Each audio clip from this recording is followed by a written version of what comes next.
புதிய ஆத்திச்சூடி. கோல் கை கொண்டு வாள்.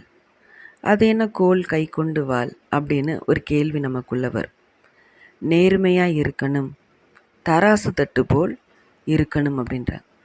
அந்த தராசு தட்டில் இருக்கக்கூடிய கோல் பார்த்தீங்க அப்படின்னா இந்த பக்கமும் அந்த பக்கமும் சாயாமல் இருக்கணும். அப்படி இருந்தால் தான் நேர்மையாக எடை போடப்படுகிறது அப்படிங்கிறது நம்ம எல்லோருக்குமே தெரியும்.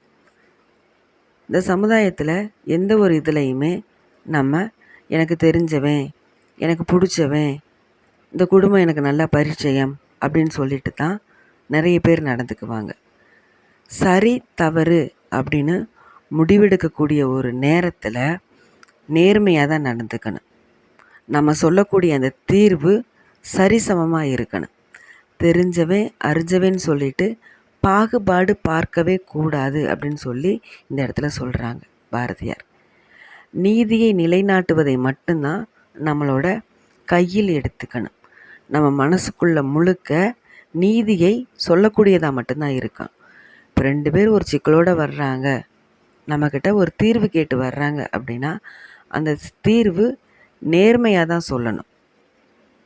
எனக்கு பிடிச்சவன், இவன் என்னோட ஜாதிக்காரன், இவன் என்னோட மதத்தை சேர்ந்தவன் அப்படின்னு சொல்லிட்டு தீர்வை மட்டும் தவறாக நம்ம கொடுத்துடவே கூடாது. நமக்கு யாராவது அப்படி பண்ணிட்டாங்க அப்படின்னா நம்ம ஏற்றுக்குவோமா? நம்ம இப்போ ஒரு நேர்மையாக நல்லது பண்ணியிருக்கோம், ஆனால் நம்ம மேலே ஒரு வீணாக ஒரு பழி சுமத்தப்படுது. நாம் ஒருத்தங்கள்ட்ட போய் தீர்வு கேட்க போகிறோம். ஆனால் நமக்கு எதிராளியாக இருக்கிறவன் அந்த தீர்வு சொல்லக்கூடியவங்களுக்கு சொந்தக்காரனாக இருக்கான். தீர்வு சொல்லக்கூடியவங்க அந்த சொந்தக்காரனுக்கு பக்கபலமாக இருந்து நீ செஞ்சது தான் தப்பு அப்படின்னு சொல்லிட்டு நம்மளை பார்த்து சொல்லிட்டாங்க அப்படின்னா நம்ம மனசு எவ்வளோ வருத்தப்படும். கட்டாயம் அப்போது நம்மளோட மனசு வருத்தப்படக்கூடிய அளவுக்கு தான் நம்ம மற்றவங்களுக்கு தவறாக ஒரு தீர்ப்பு சொல்லிட்டோம் அப்படின்னா அவங்களோட மனசும் வருத்தப்படும். இதை நம்ம புரிஞ்சு நடந்துக்கணும். அதனால் தராசு தட்டு போல் நேர்மையாக இருக்கணும். இந்த பக்கமும் அந்த பக்கமும் சாயாமல் அந்த கோல் எப்படி நேர்மையாக இருக்கோ அதே போல தான் நாம் இருக்கணும். செங்கோல் அப்படிங்கிறத இந்த இடத்துல பாரதியார் நேரடியாக சொல்கிறார். ஒரு அரசன் செங்கோல் படி ஆட்சி புரிய வேணும். இந்த வார்த்தை, இந்த தொடர் எல்லோருமே அறிஞ்சது தான், நான் சொல்லக்கூடியது அல்ல.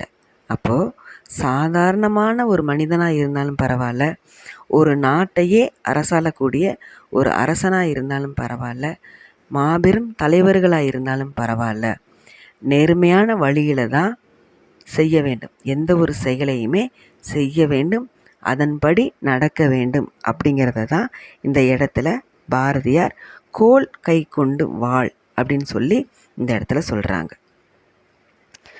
அடுத்ததாக கவ்வியதை விடேல்.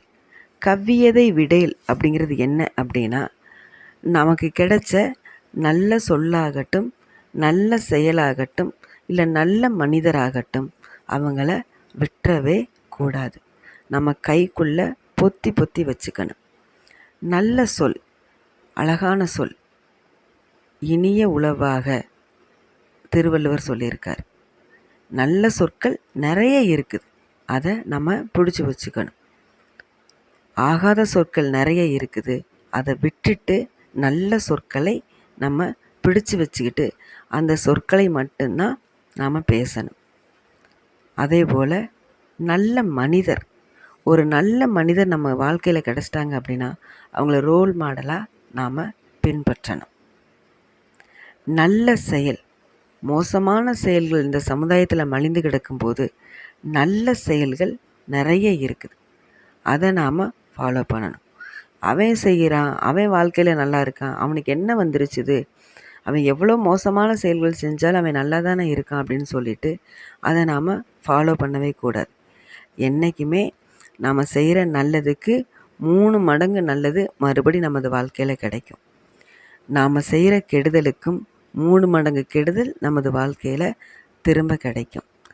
தீதும் நன்றும் பிறர் தர வாரா. அதனால் எப்பயுமே எந்த ஒரு நல்ல செயலையும், நல்ல ஒரு சொல்லையும், நல்ல ஒரு மனிதரையும் நாம் விடாமல் பிடிச்சு வச்சுக்கிட்டு அவங்க சொல்கிறபடி, அந்த சொல்லின்படி அந்த செயலின்படி நாம் வாழ கற்றுக்கொண்டோம் அப்படின்னா கட்டாயம் நாம் வாழ்க்கையில் உயரடைவோம் அப்படிங்கிறத தான் பாரதியார் இந்த இடத்தில் வலியுறுத்துகின்றார். நன்றி.